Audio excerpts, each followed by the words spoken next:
Hi Big Kids, happy Friday. Today we're going to read Corduroy by Don Freeman.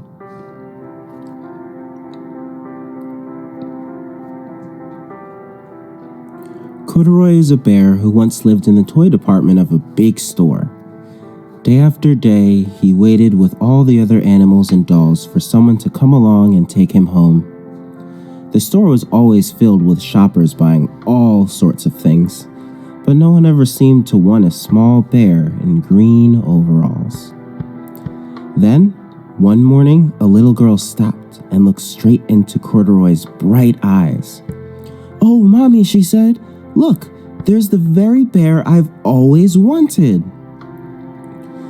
"Not today, dear," her mother sighed. "I've spent too much already. Besides, he doesn't even look new. He's lost the button to one of his shoulder straps." Corduroy watched them sadly as they walked away. "I didn't know I'd lost the button," he said to himself. "Tonight, I'll go and see if I can find it." Late that evening, when all the shoppers had gone and the doors were shut and locked, Corduroy climbed carefully down from his shelf and began searching everywhere on the floor for his lost button. Suddenly, he felt the floor moving under him. Quite by accident, he had stepped onto an escalator, and up he went. Could this be a mountain? He wondered. "I think I've always wanted to climb a mountain." He stepped off the escalator as it reached the next floor, and there, before his eyes, was a most amazing sight. Tables and chairs and lamps and sofas and rows of beds. "This must be a palace," Corduroy gasped. "I guess I've always wanted to live in a palace." He wandered around admiring the furniture. "This must be a bed," he said. "I've always wanted to sleep in a bed." And he crawled onto a large, thick mattress. All at once, he saw something small and round. "Why, here's my button," he cried, and he tried to pick it up, but like all the other buttons on the mattress, it was tied down tight. He yanked and he pulled with both paws until, pop! Off came the button, and off the mattress Corduroy toppled, bang into a tall floor lamp. Over it fell with a crash. Corduroy didn't know it, but there was someone else awake in the store. That night watchman was going his rounds on the floor above. When he heard the crash, he came dashing down the escalator.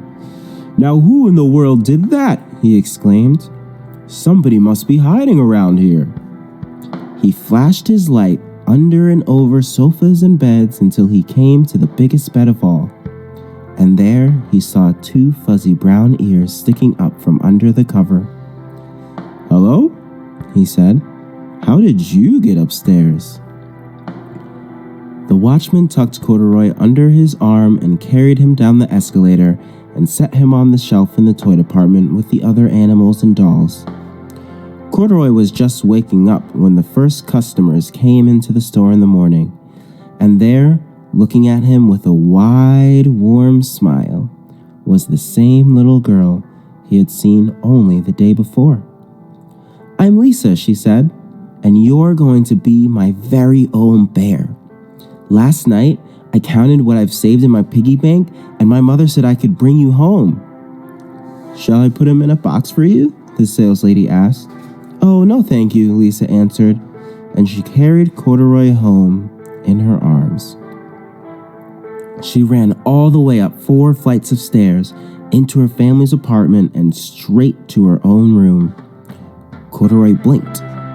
There was a chair and a chest of drawers, and alongside a girl-sized bed stood a little bed, just the right size for him. The room was small, nothing like that enormous palace in the department store. "This must be home," he said.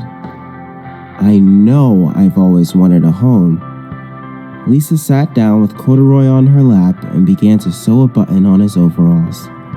"I like the way you are," she said, "but you'll be more comfortable with your shoulder strap fastened." "You must be a friend," said Corduroy.